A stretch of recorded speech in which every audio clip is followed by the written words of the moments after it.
नमस्कार विद्यार्थी मित्रांनो, मी आज तुम्हाला गुणोत्तर क्रिया ऑपरेशन ऑन रेशो सांगणार आहे। पहिली क्रिया व्यस्त क्रिया इन्व्हर्टेंडो।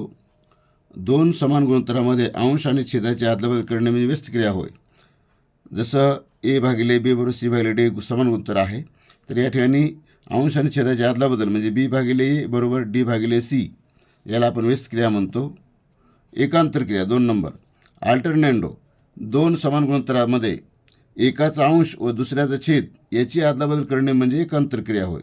जसे या ठिकाणी a भागिले b बरोबर c भागिले d आहे, तर या ठिकाणी आपण b आणि c ची अदलाबदल केली म्हणून a भागिले c आणि b भागिले d झालं।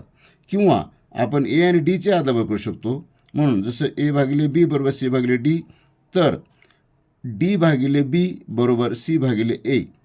अशा प्रकारे अंश आणि छेदाची अदलाबदल करणे क्रॉस कनेक्शन याला म्हणतो, क्रॉस अल्टर म्हणतो याला आपण, याला एकांतर क्रिया म्हणतात। योग क्रिया दोन समान गुणोत्तरामध्ये दोन्ही गुणोत्तरात अंशात छेद मिळवणे व छेद कायम ठेवणे याला योग क्रिया म्हणतात। जसं a भागिले b बरोबर c भागिले d दोन समान गुणोत्तर आहेत, तर या ठिकाणी हा जो छेद आहे तो अंशात मिळवायचा आहे, तर a अधिक b भागिले b बरोबर c अधिक d भागिले d याला योग क्रिया म्हणतात।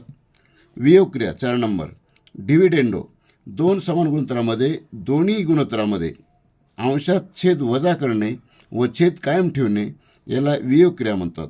जसे a भागिले b बरोबर c भागिले d समान गुणोत्तर आहेत, हा जो छेद आहे हा अंशामध्ये वजा करायचा आपल्याला, म्हणून a वजा b भागिले b बरोबर c वजा d भागिले d याला वियोग क्रिया म्हणतात।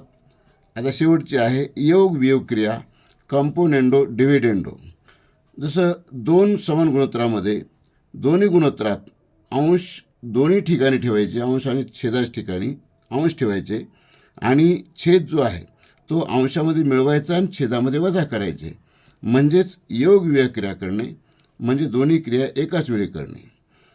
जसं या ठिकाणी पाहिलं आपण a भागिले b बरोबर c भागिले d आहे, तर अंश जो आहे हा दोन्ही ठिकाणी ठेवायचे a आणि छेद जो आहे तो वर प्लस करायचे खाली मायनस करायचे, म्हणून a अधिक b a वजा b बरोबर c अधिक d भागिले c वजा d याला योग वियोग क्रिया म्हणतात। अशा प्रकारच्या क्रिया ज्या आहेत त्या आपल्याला समान गुणोत्तरावरील उदाहरणे सोडवताना कामी येतात। अशाच प्रकारे मी अनेक बेसिक व्हिडिओ टाकलेले आहेत, ते तुम्ही पाहण्यासाठी माझ्या चॅनलला सबस्क्राईब करा। धन्यवाद।